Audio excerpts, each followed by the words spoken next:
Hey there, welcome to episode 120 of the Quaggling Sand audio program. I am your host, Dan Hugo, recording this at 12:22 p.m. Pacific Standard Time here in Greater Vegas on Wednesday, February 25, 2026. I guess tomorrow when I say February 26, 2026, it's going to be well, I just said it. It'll be like that. We normally publish Quaggling Sand on Wednesdays, usually in the morning. This episode, it took me a little bit longer to write. This is a thing I've been pondering forever, as the storyline will imply. It is leaning more towards people. I think assumptions and presumptions about like objects and systems are a little bit easier. They can be made a little bit more consistently or with a little bit more confidence. So really, this is about assumptions and presumptions about people, especially the people I interact with. By the way, that's the title and topic of today's episode, Assumptions and Presumptions. There is a difference. If you're not familiar with the Quaggling Sand audio program, let me tell you, this is the place to find out more. The Quaggling Sand is a term I coined when I was very young. I think shortly after I learned how to read. That may have been somewhere around like 3 or 4 years old. 3, 4, 5? I know it was before 5. 4, let's call it 3. Learned how to read around age 3. Came up with Quaggling Sand around age 4, or vice versa. You may call this pins and needles. It is the return of circulation when you've perhaps you've been laying on your foot or sleeping on your hand or something. It goes numb, and as circulation returns and sensation becomes strange, pins and needles. Again, probably what you refer to that as Quaggling Sand. My own technical term. You can use it if you like. Here, the context is Quaggling Sand, like the swirling of memories and stories and tales, which I recount in this solo audio essay program. There have been no guests. I cannot imagine there would be guests, so it's merely me telling these stories, recounting these tales, and maybe I'll take something from it. Entertaining, enlightening, and maybe educational. Who knows? Pick one, pick all three, who knows? So let's get started. Hopefully wherever you found this audio program, you're able to locate the episode description, which contains the show notes, including a brief summary of one sentence. Oh, okay.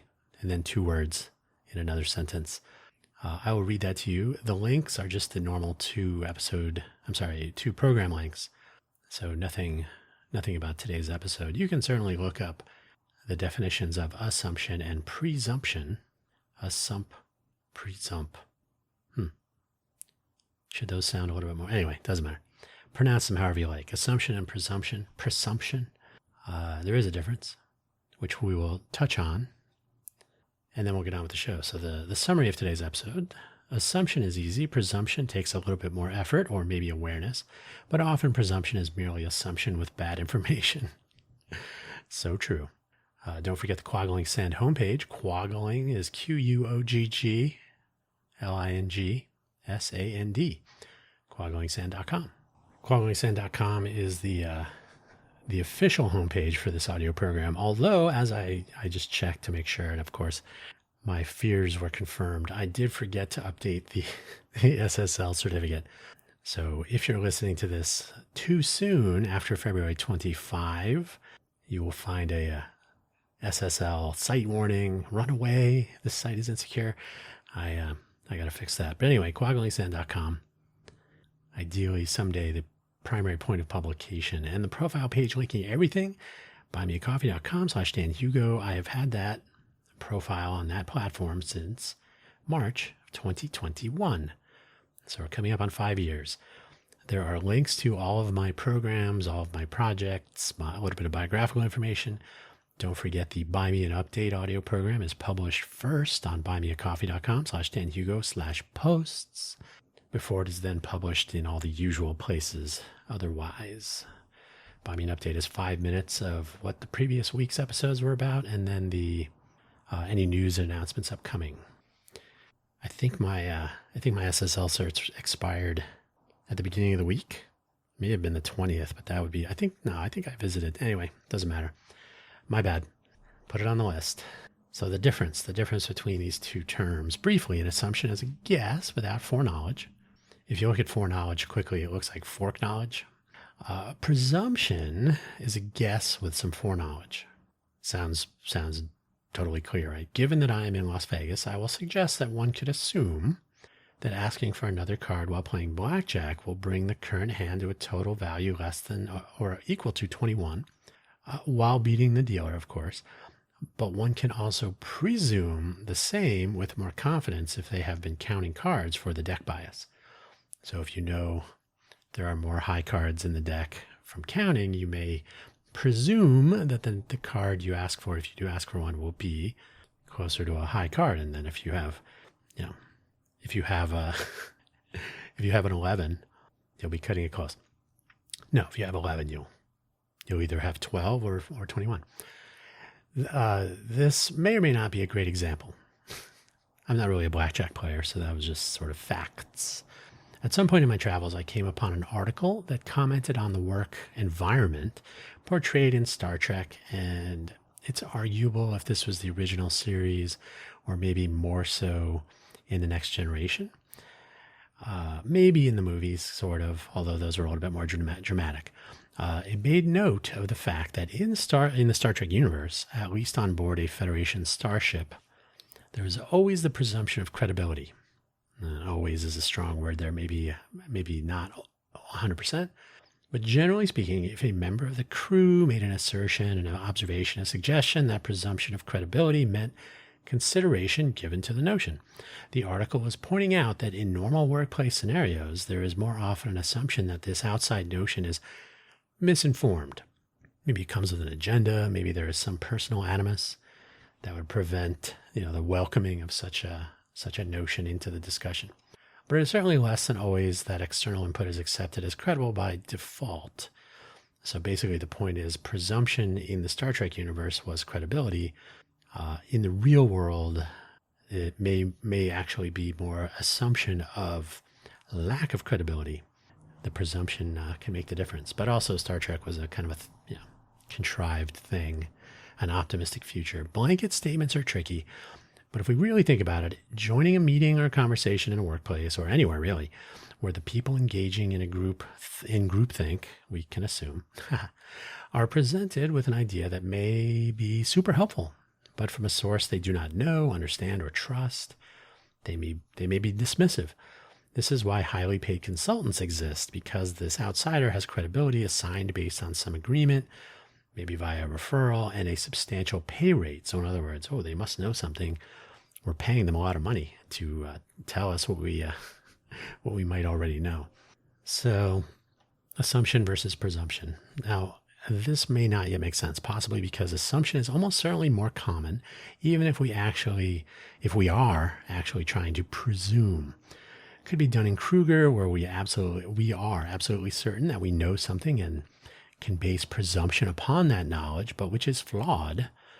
Maybe it is simply misunderstanding the scenario or misrecalling. Maybe if you are counting cards, you get distracted and your count becomes incorrect, which makes your presumption wrong, and it costs you money.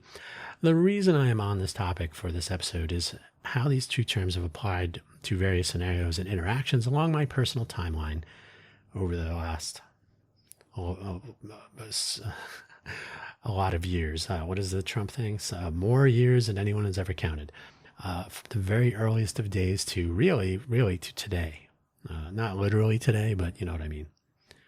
The interesting thing to me is how these two notions have sort of evolved for me over time, and maybe I lean more towards one than the other now, where that was not the case, or maybe it was the opposite case not so long ago. But really, now that I think about it, it was over a decade ago, so is that a long time? I don't know. I think this is an environmental change, or at least I presume it is. Presumption, kind of sprinkle those in here and there. So in the early days, when I was very young, learning to read very early and interacting with adults without the use of what some call baby talk. Always speak like an adult, no matter how old you are. I practice that today. I became reasonably comfortable out in the world, made friends with various people around me. They were usually closer to my own age. But I would say I was assuming that people around me were going to be friendly and accepting of my own outreach and engagement at my young age. And as that continued as I got older, thus the real learning began. I was mostly correct. I think that was not a horrible assumption. I have mentioned this before. My kindergarten and first grade teacher, one and the same. I was indeed lucky enough to have Mrs. Urban at the head of the class for 2 years. She did not like the fact that I already knew how to read. One might assume that knowing how to read in school is a good thing. Oh, those assumptions. But this created extra work for her since I was already out ahead of the lesson plans. Yeah, that's how teaching works sometimes. What are you going to do if your class suddenly understands what you're trying to teach them? Uh-oh. Luckily, I did not get derailed in my own presumption, even at that young age, that learning was a good thing. So that's more of a social construct that being educated is good. And it's still correct. I was and still am correct about that. Education is a good thing. Don't let nobody tell you different. And we moved to Arizona eventually, so I was rid of that awful teacher post haste. I commenced first grade at Horizon Elementary School, Unit 10 when I first moved there, and then eventually at Horizon Elementary School to join the Arizona educational universe for the final month of first grade. So I got a little taste of that. And then on to second grade. Roxanne Kearns, my second grade teacher, I think completely upending my surroundings at that time. I was age 6, or I would be 6 very shortly. Was actually an educational bonanza in this regard because anything I had come to assume and presume in my first 6 years in the New Jersey area was suddenly up for reevaluation en masse. A different place, certainly different weather, different people, different everything, different culture, different expectations. And as it happens, Arizona, the Phoenix area, drew a lot of people from different places. So it wasn't just the local people, but it was people from other places who were themselves becoming local people. What could I presume to know, and how much assumption would I need to fall back on? So the long haul, I mean, in retrospect, it wasn't really that long. But looking forward at the time, I spent most of my youth and into high school assuming up front that people were people, that it was not a great idea to assume one person is smarter than, better than, or even much different than any other, not judging a book by its cover, so to speak. So now, there are obvious exceptions. When we encounter someone who appears to be menacing, for example, some evolutionary biology kicks in, and we have a feeling that we might want to be, we might want to heed that little internal warning. Some people have some biases in how they make those assessments, and that could be ugly. But generally speaking, most of the people you're going to encounter day to day are just normal people doing their thing.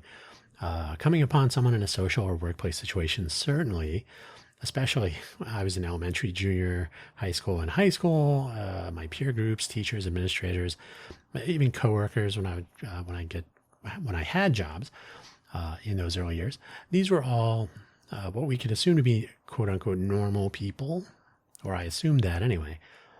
Even when I was in high school, I would encounter students now and then who were problematic. I think I've told this story before. One guy named Troy, one morning, I used to get there very early in the morning to my high school campus via city bus. We were sitting in the cafeteria, and he opened his backpack and said, "Hey, look at this!" And he showed me a revolver.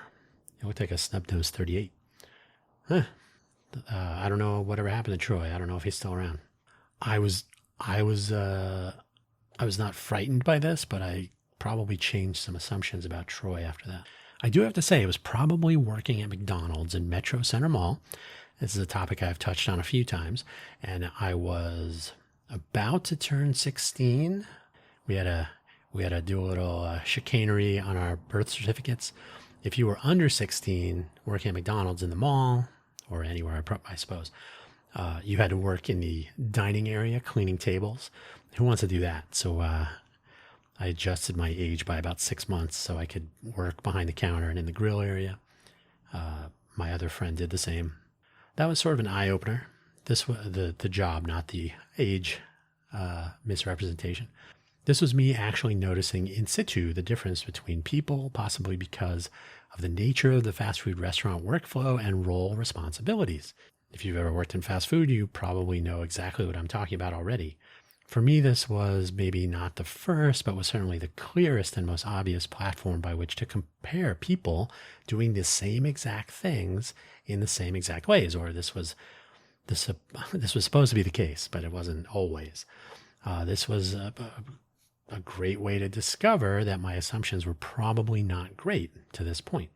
So through my normal standard academic career with some early engagement in a family business and then on to the usual high school student job environments, especially McDonald's, I started to see how most people are just fine for the most part.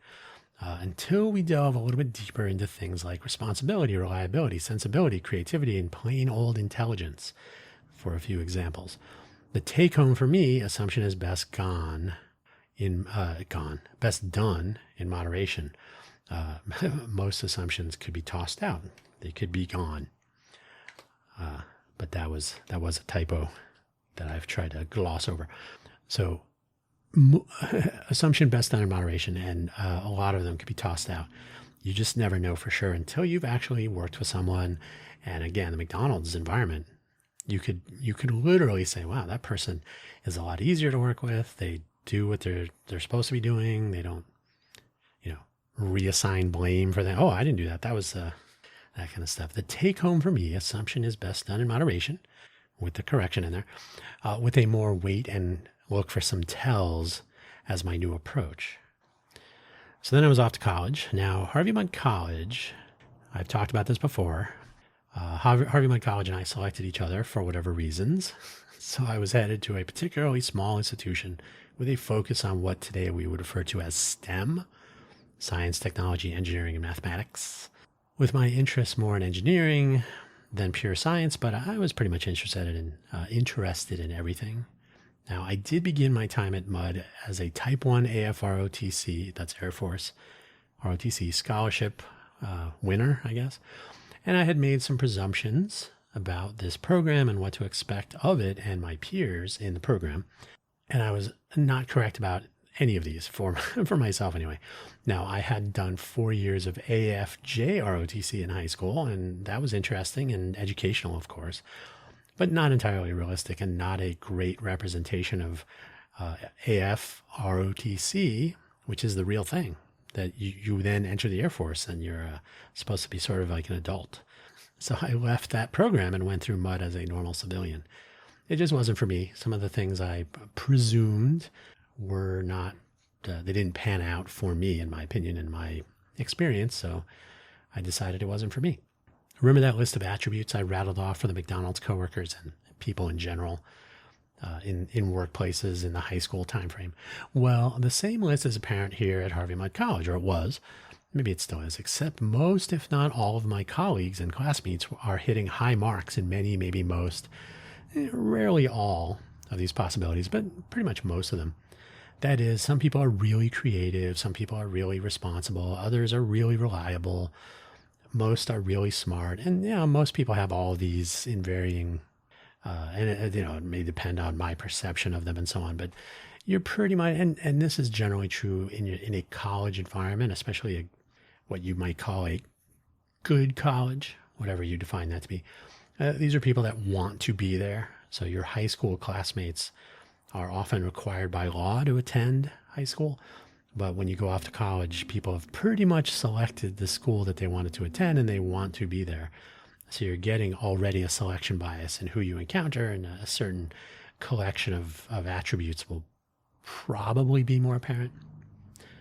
To be sure, Mudd was not McDonald's, so a different collection of assumptions could certainly be made, and eventually there could be some pretty good presumptions. So the lesson here, my assumptions about random people were probably worth too much if I was trying to overfit those assumptions. Were probably not worth too much if I was trying, if I was trying to overfit those assumptions. So in other words, giving people too much credit. Probably, let me add the not worth too much. So if you're trying to give too much credit to people, right? While presumptions based on specific familiarity, like our commonality graduating from Harvey Mudd College, in some cases direct interaction on projects, so a little bit more familiarity, less direct interaction living on campus, so kind of we all knew each other, My graduating class was 118 people. The total campus population was something like 600, I think it was.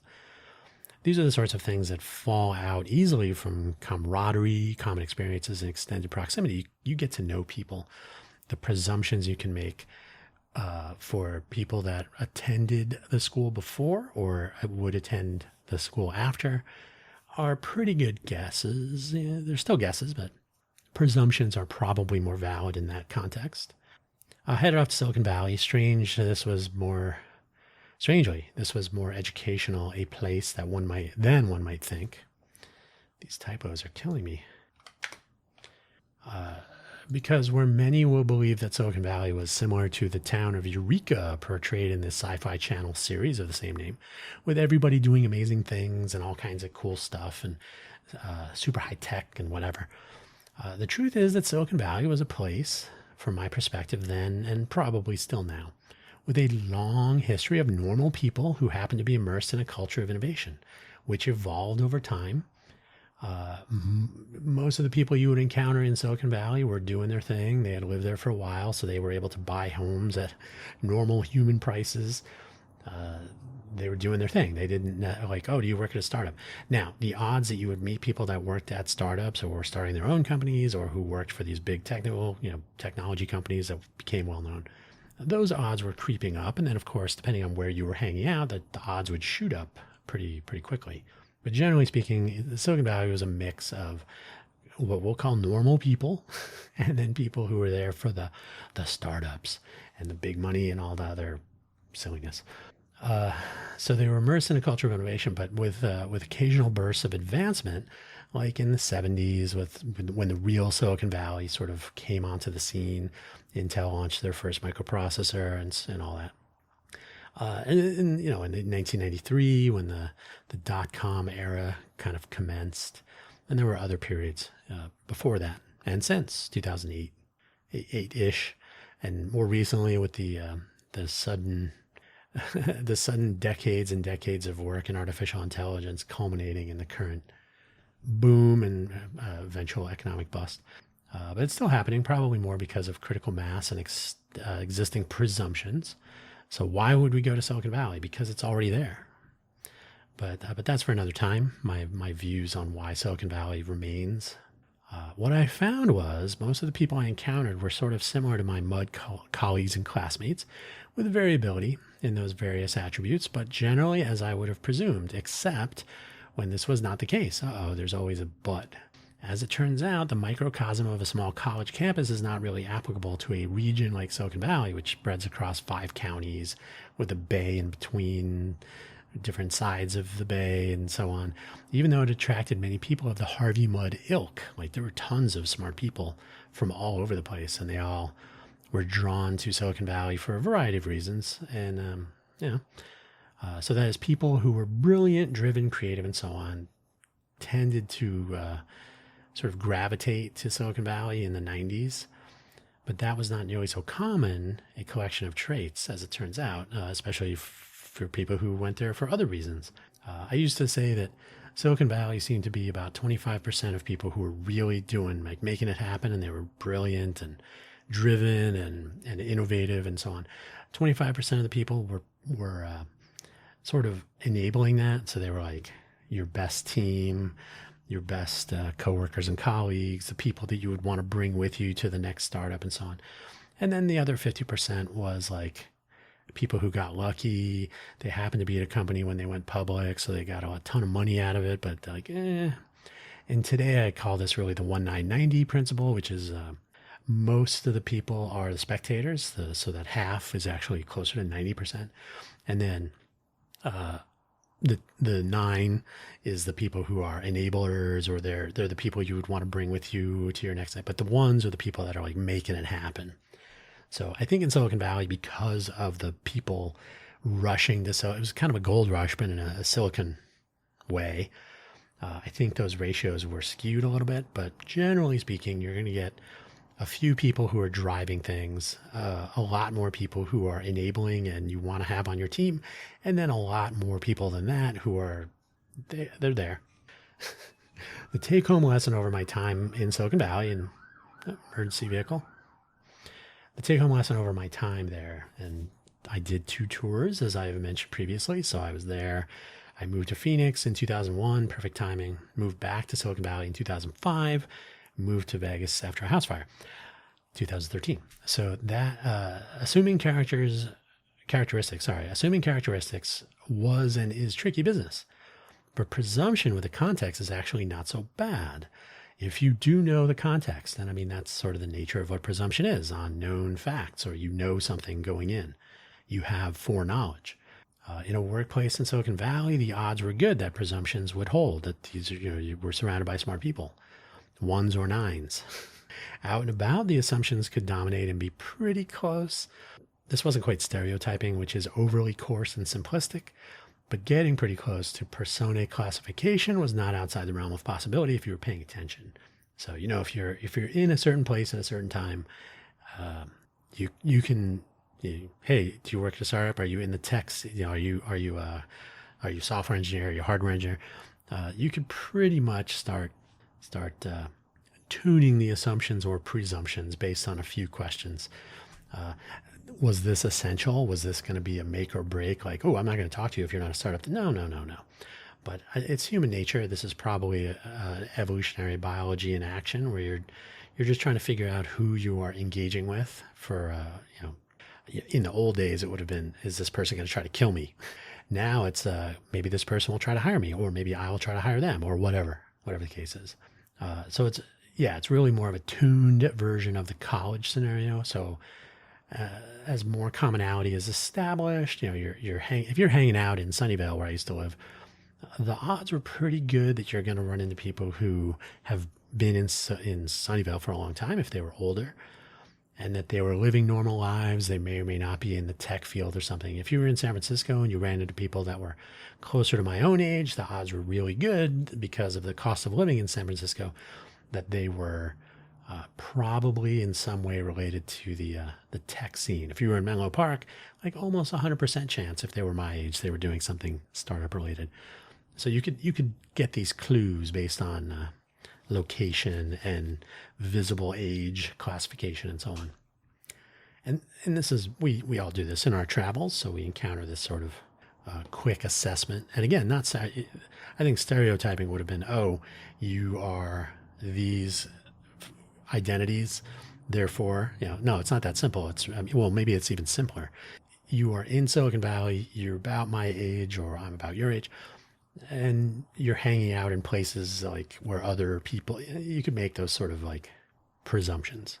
So then the Vegas switch took place, which is where I find myself today. So I relocated to Vegas after a house fire in Silicon Valley in April of 2013. I actually moved to Vegas in August of 2013. So we're coming up on 13 years. No, 14.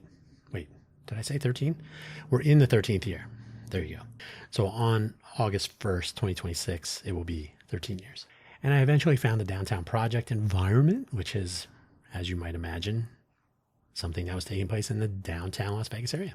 Various people from various places pursuing their startup goals on the foundation of downtown Las Vegas and its various and many idiosyncrasies.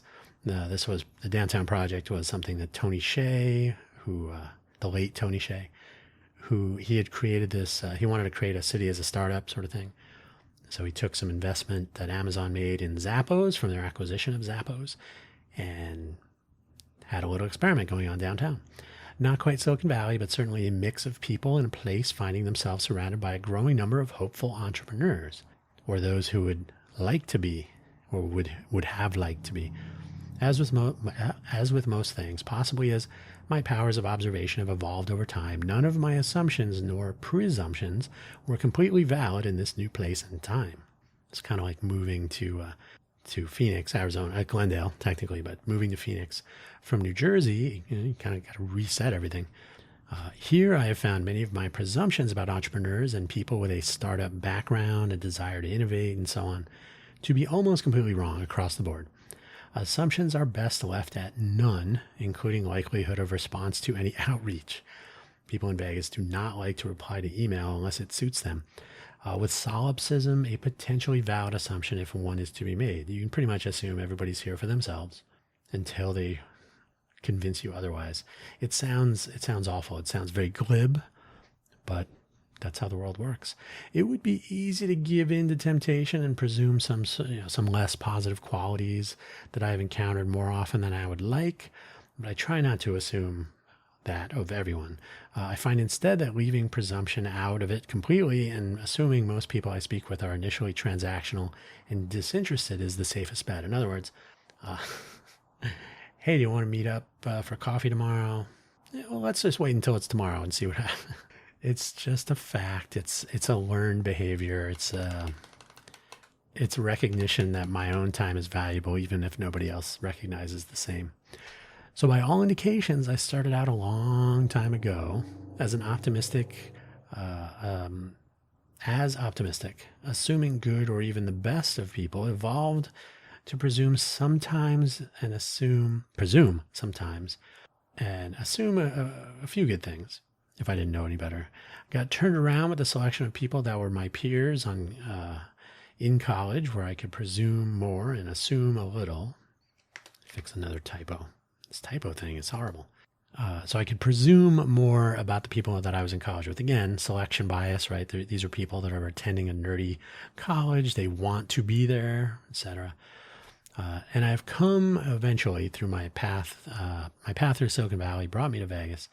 And I've come to be a completely pessimistic person, assuming apathy and solipsism as a default, assuming those as defaults, and presuming nothing or almost so of the people I encounter in this little oasis. So essentially, I started out assuming the best, presuming very little, and I've arrived at assuming, I don't know if the worst or assuming the least, and still presuming very little. So I've evolved in my assumptions. I've brought them down to a little bit more pessimistic than optimistic.